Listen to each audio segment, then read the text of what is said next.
I'm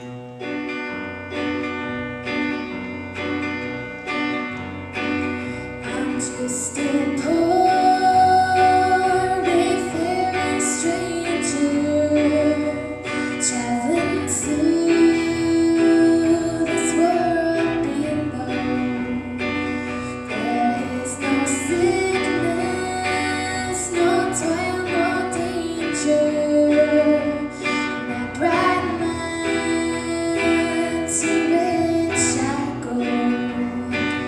I'm going there to see my Father. All my loved ones who have gone, I'm going over Jordan. I'm just going over home. I know dark clouds will gather around me. I know my way is hard and steep, but these fields and rise before me, where God redeems the righteous King. I'm going back to see my mother. Jesus is meet me when I'm just going over Jordan. I'm just going over home. I'm just going over home. I'm just going over home.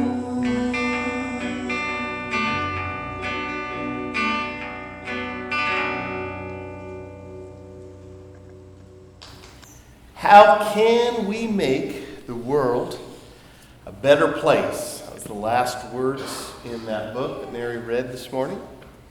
We are on week number 2 of this kind of post-Christmas, pre-Lenten season series on what it means to live like Jesus in the 21st century here in Chico, California, with a family, an iPhone, and a mortgage.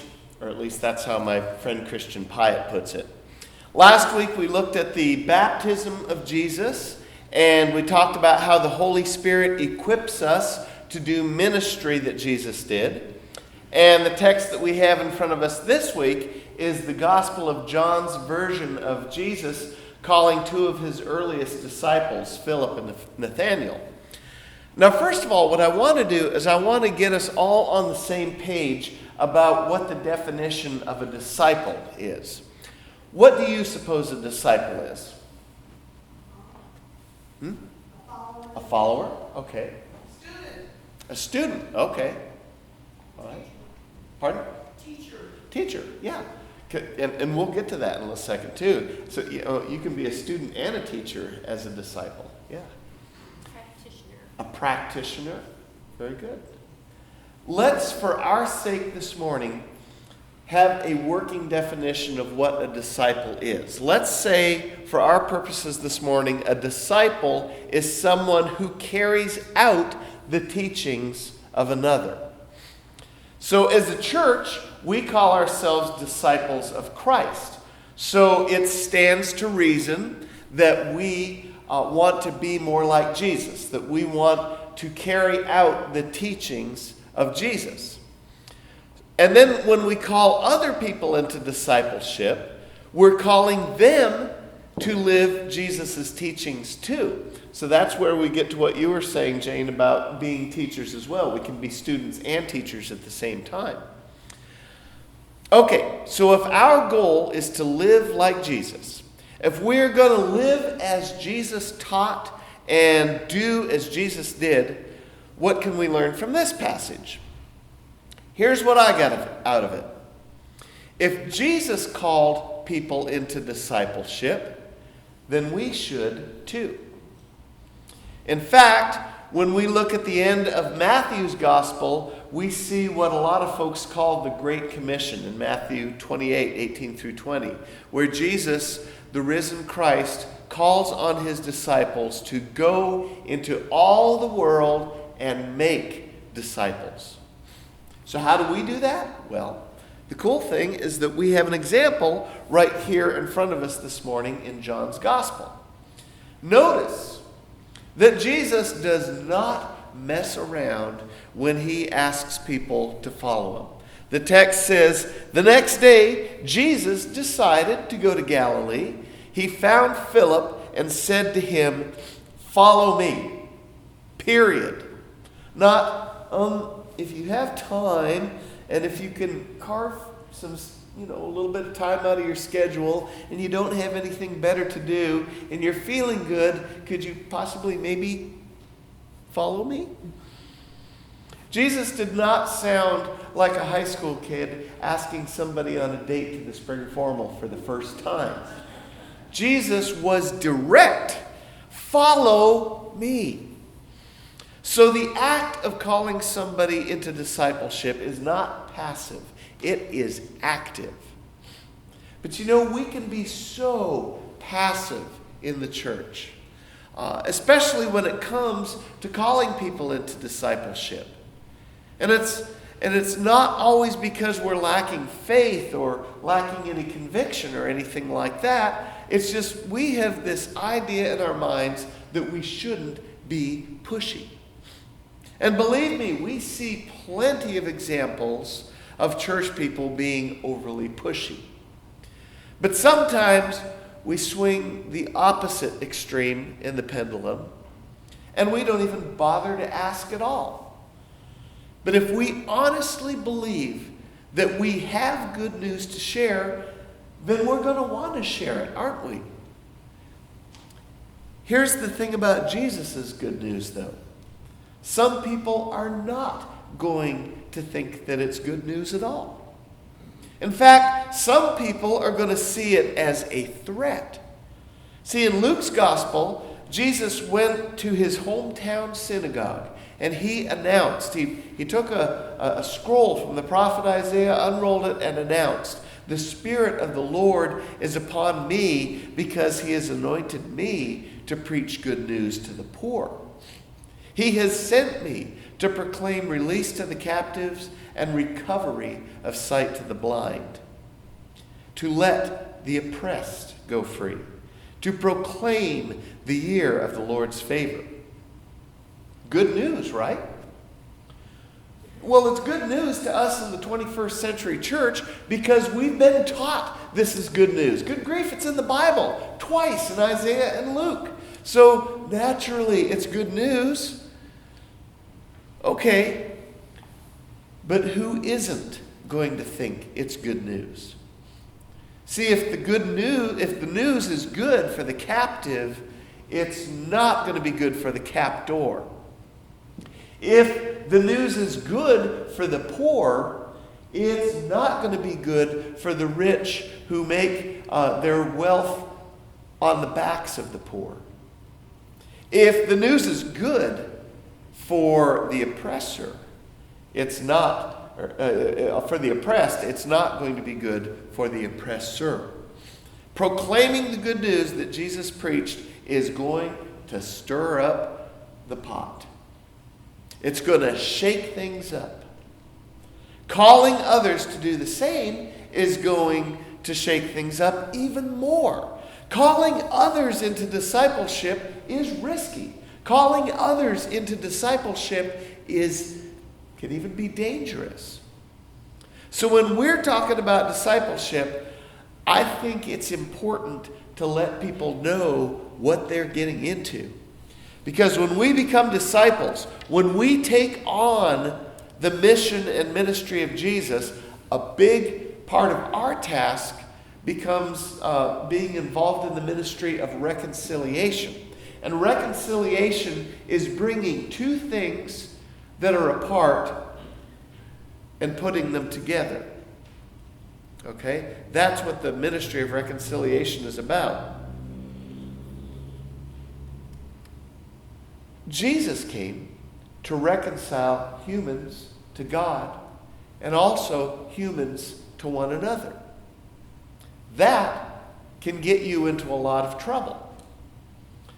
I'd say if you don't believe me, just ask Dr. Martin Luther King Jr. But unfortunately, we cannot, because Dr. King paid for his convictions with his life. Martin Luther King Jr. was a reconciler. His work and his ministry went beyond achieving equal rights for both black folks and white folks. His work, his ministry included reconciling the relationship between black folks and white folks and people of all races. History tells us that he was quite successful in his goal of changing the laws that held people of color captive as second-class citizens. But what about people's attitudes? See, that's where we may run into some differences in opinion. Hey, you know what? It's not easy to change laws. I'll give them that. But it is a whole lot more difficult to change attitudes. That's when forgiveness becomes an important component in the ministry of reconciliation. Now, what is one of the most common things that people say when it comes to forgiveness? What is the lesson that we heard from our parents concerning forgiveness? They would say, Forgive, but don't forget. Forgive and forget. Okay? Or some of our parents might have said, forgive, but don't forget. Some of our parents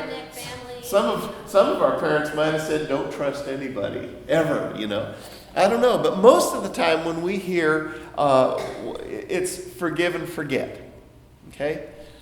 It's because we are so bent on quickly moving past uncomfortable and unpleasant aspects of conflict that we neglect to do some of the difficult work that needs to take place for reconciliation to even happen.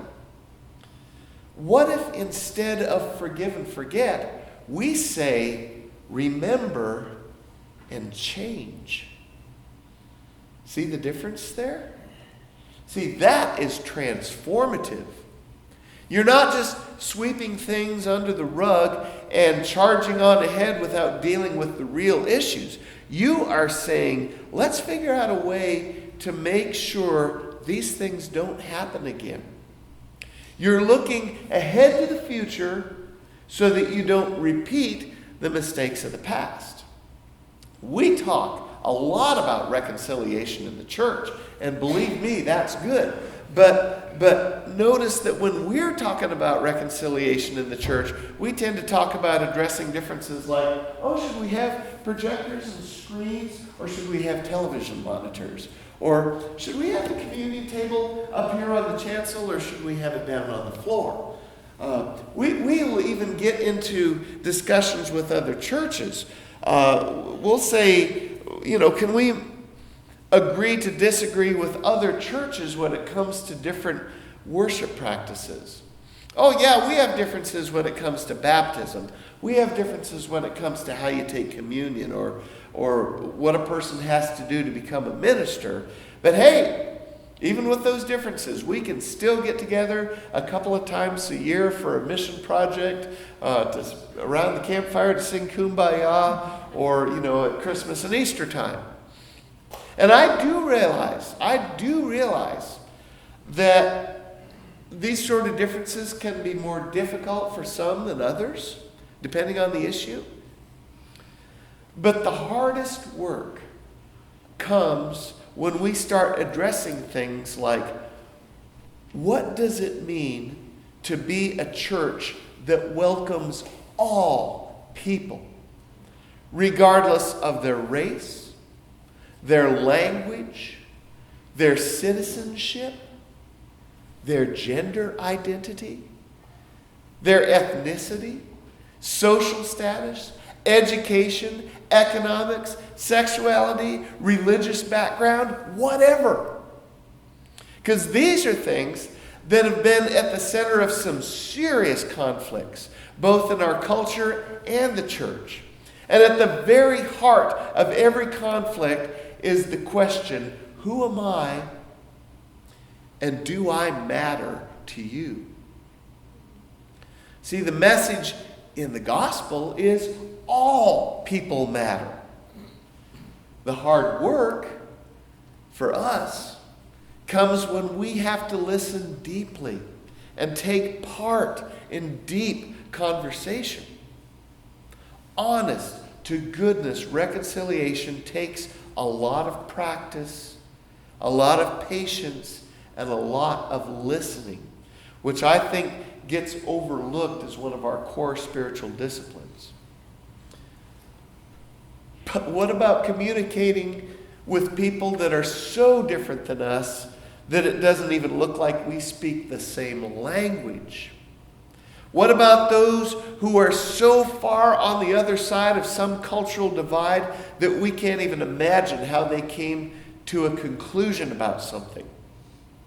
If we are just casting our relationships only to those who think like us, we tend to reduce the message of the Bible, the message of the gospel, to just get over it and let's be nice to each other. Don't worry, be happy. Martin Luther King Jr. addressed this when he said, "Forgiveness is not an occasional act. It is a constant attitude." We must develop and maintain the capacity to forgive, because he who is devoid of the capacity to live is devoid of the capacity to love. How do we live with clarity about who we are, but in relationship to people who are not like us? It's going to require more time to actually work through issues. And not just as an opportunity to get rid of them, but as an opportunity to increase our level of relationships. Because Jesus was constantly reaching out across lines of division to what some people would consider the enemy camp. But there's no surprise there when you consider that one of Jesus' teachings is love your enemies. See, this kind of love is enormously challenging, because in order to reach across these cultural divides, you have got to recognize that the one you are in conflict with has something of God in them. Because we're all created in the image of God, right? Shh, Jesse, what are you doing? Be quiet. Ought not to talk about things like that in church. Makes people uncomfortable. Remember what I said last week about Jesus' teachings? Some of the things he said and taught made everybody uncomfortable. In fact, sometime later on down the road this year, I'm going to do a sermon series on things that Jesus said that make us squirm. That's why it's not easy to be a disciple. That's why it's not easy to call people into discipleship. But again, here it is. That's what we are called to do when we say, I want to be like Jesus.